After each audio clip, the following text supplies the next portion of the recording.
मेरे साथ हमारी विधानसभा कुर्जा के प्रभारी श्री सप्रकाश जी, हमारी बुलंदशहर हमारी लोकसभा है, उसके युवा मोर्चे के अध्यक्ष हैं भाई दीपक जी।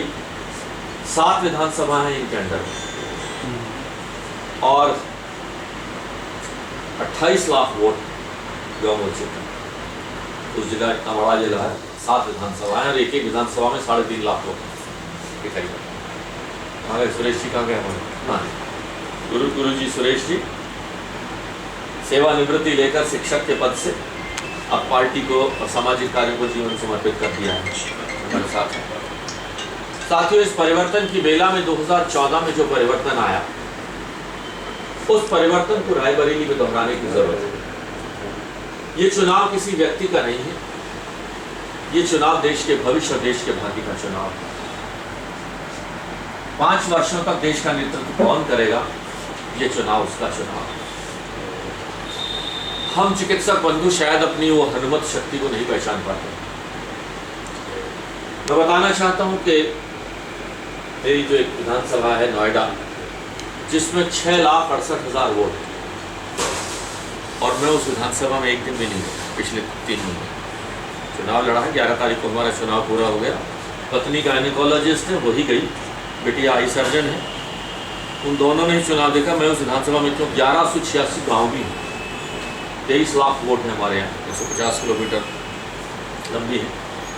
तो हमारे पेशे से, अगर मेरे पेशे से डॉक्टरी मैंने निकाल दे तो मैं आधा रह जाऊंगा आज की तारीख में। तो इस पेशे ने मुझे राजनीतिक जीवन में और सामाजिक जीवन में बहुत बड़ी पहचान दी। अब ये पेशा कुछ संकट काल से गुजर रहा है।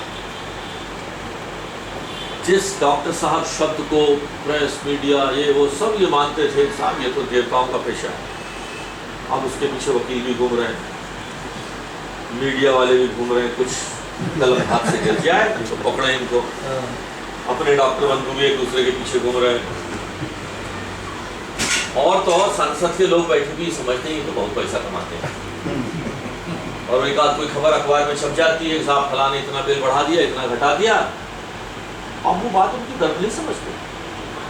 दर्द ये समझ सकते हैं कि हमने तो 5 रुपये रोज की दवाई दी है भैया, तो हमारी क्लिनिक का साइज इतना था, दोनों हाथ अगर यूं करो तो दीवार छू जाती थी, उस क्लिनिक का खर्चा ही कुछ नहीं था।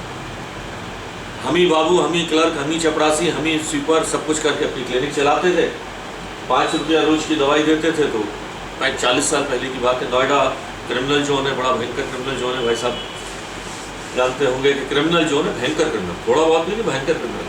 जब हमारे पास आता था तो 2-4 कट्टे वट्टे लेकर आदमी, और पहली एक आध बार तो फीस भी मुझे रिवॉल्वर और कट्टे की मिली थी, ये ले जाऊँ। लेकिन खैर आपके आशीर्वाद से वहाँ बढ़े, और अब की ज़रूरत है देश में ये बदलाव, और ख़ास तौर पर रायबरेली की बदलाव का महत्व है। देखिए, अमेठी आप जीत जाएंगे, क्या भाई जीत रहे थे, जीत गए। वाराणसी में मोदी जी जीतेंगे 5 लाख से जीतेंगे या 10 लाख